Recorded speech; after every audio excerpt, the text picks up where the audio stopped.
Bonjour à tous. Dans le cadre de ces petites capsules sur la divine volonté, sur ce don nouveau que Dieu fait à l'humanité en ces temps, aujourd'hui je veux vous parler de la prière du Notre Père et de la venue de ce règne que Jésus demande au nom de tous. Je voulais juste introduire que bientôt, le 22 de ce mois d'octobre, nous allons fêter Saint Jean-Paul II. Et Saint Jean-Paul II, grand prophète, a annoncé que l'Église allait vivre un printemps. Et Benoît XVI, dans Redemptoris Missio, a aussi dit que Dieu était en train de préparer pour le christianisme un grand printemps que l'on voit déjà poindre. Ce grand printemps, comme nous l'avons dit déjà, c'est cette fameuse deuxième Pentecôte.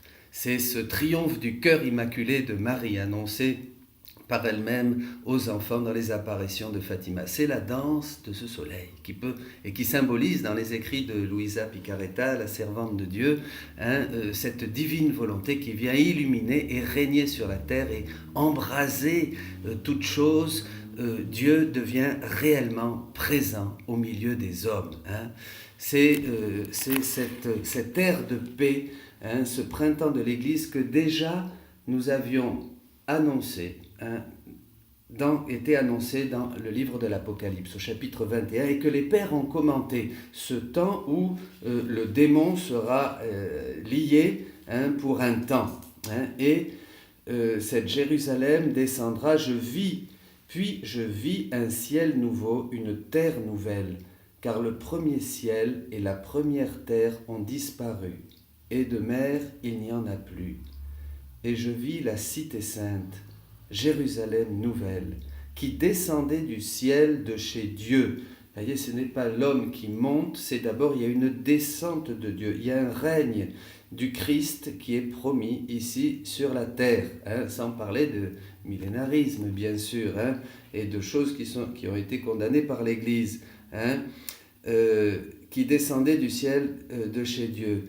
Elle s'est faite belle comme une jeune mariée parée pour son époux. J'entendis alors une voix clamer du trône. Voici la demeure de Dieu avec les hommes. Il aura sa demeure avec eux, ils seront son peuple, et lui, Dieu avec eux, sera leur Dieu. Il s'agit donc d'un règne du Christ dans les âmes, chose que déjà en théologie spirituelle, c'est beaucoup d'écrivains et de mystiques avait parlé, qu'à travers le don de la vie contemplative, l'action du Saint-Esprit par les dons se fait beaucoup plus prenante dans les facultés, dans l'intelligence, dans la volonté, transformant ainsi l'âme et à travers laquelle justement la personne, les saints héroïques font des actions merveilleuses et agissent. Et tous, nous avons cette action des dons du Saint-Esprit quand nous nous mettons à prier avec ferveur, avec fidélité. Mais là, il s'agit de quelque chose de particulier dans le don de la divine volonté. Nous savons donc que ce don existe, comme l'annonce la servante de Dieu, Luisa Picaretta, comme Sainte Faustine a annoncé le don de la miséricorde divine, comme Sainte Marguerite Marie a annoncé les trésors du cœur de Jésus dans ses visions. Il faut savoir que le don existe, qu'il est donné à l'homme, et ensuite chacun se décide à entrer dans cette grâce, pour la faire sienne et profiter de toutes les prérogatives, de toutes les richesses, de tous les trésors de cette grâce qui est donnée. Dans le don de la divine volonté, il s'agit de quelque chose d'absolument universel et jusqu'à la fin des temps pour tous les hommes, puisque c'est le plus haut point que peut atteindre l'homme, c'est la divine volonté, c'est entrer dans le vouloir divin. Alors souvent on ne comprend pas les évangiles au premier abord, voyez, on ne comprend pas et on a besoin de temps. D'ailleurs Jésus lui-même nous l'a dit, il y a des choses que je ne peux pas vous dire maintenant, vous ne pouvez pas les porter, mais l'Esprit Saint viendra et vous conduira jusqu'à la plénitude de la vérité. Donc il y a des choses qui ont été dites, qui sont les bases de toute la révélation, c'est la révélation plus publique, que Jésus nous a données à travers les évangiles et toute la parole de Dieu. Et il y a des choses que Jésus n'a pas encore dit, que l'Esprit Saint n'a pas encore révélées. Et là, on rentre dans toutes ces révélations privées qui viennent donner, disait le catéchisme, un éclairage particulier, qui viennent compléter, et exprimer, révéler le contenu de la révélation publique des paroles de Jésus. Quand Jésus parle de ce règne, il en parle surtout dans la prière du Notre Père, où il dit que ton règne vienne sur la terre comme au ciel, que ton règne vienne et que ta volonté soit faite sur la terre comme au ciel. Le pape Benoît XVI disait que l'homme est un projet inaccompli et que la divine volonté, la volonté de Dieu, doit venir l'achever. Quand l'homme adopte et fait sienne la volonté de Dieu, c'est là que son règne s'établira sur la terre comme au ciel, disait le pape Benoît XVI. Eh bien, c'est justement ça que nous voulons là terminer et expliciter. C'est-à-dire quand l'homme commence à avoir le vouloir de Dieu et l'agir de Dieu. C'est l'agir qui rend la ressemblance. Finalement, Jésus dit à Louisa, je veux que ta vie soit une copie de ma vie, de ta conception jusqu'à la mort. Voilà, une copie de sa vie. Et ce règne n'est pas de ce monde, comme le dit Jésus aussi à Pilate. Son règne, le règne de Jésus n'est pas de ce monde.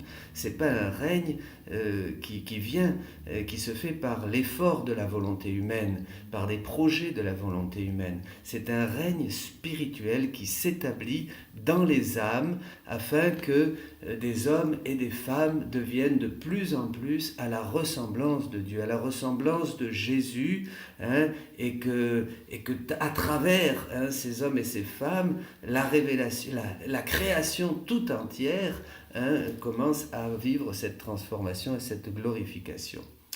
Mais pour revenir au Notre Père, Jésus prophétisait et disait que ta volonté soit faite sur la terre comme au ciel, que ton règne vienne.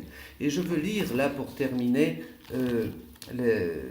ces paroles qui montrent ce règne du Christ, ce règne du Christ dans les âmes, en nous, ce règne de Jésus, qui est la divine volonté, qui vient régner en nous, régner totalement dans tout notre être, notre intelligence, notre volonté, nos émotions, nos pensées, mais jusqu'au battement de cœur, jusqu'à notre respiration. Adam, dans la personne d'Adam au paradis, tout dépendait de la divine volonté, comme Jésus. Jésus et même Marie dépendaient, vivaient complètement immergés dans la divine volonté. Même un clignement des yeux, même n'importe quel mouvement de Jésus, tout était sous l'emprise, bien sûr, de la divine volonté. Alors je veux lire ce passage du 5 février 1928. Jésus dit, « Ma fille, quand Adam a péché, Dieu lui a fait la promesse d'un Rédempteur. Des siècles ont passé et la promesse s'est réalisée. Les générations ont pu bénéficier de la rédemption.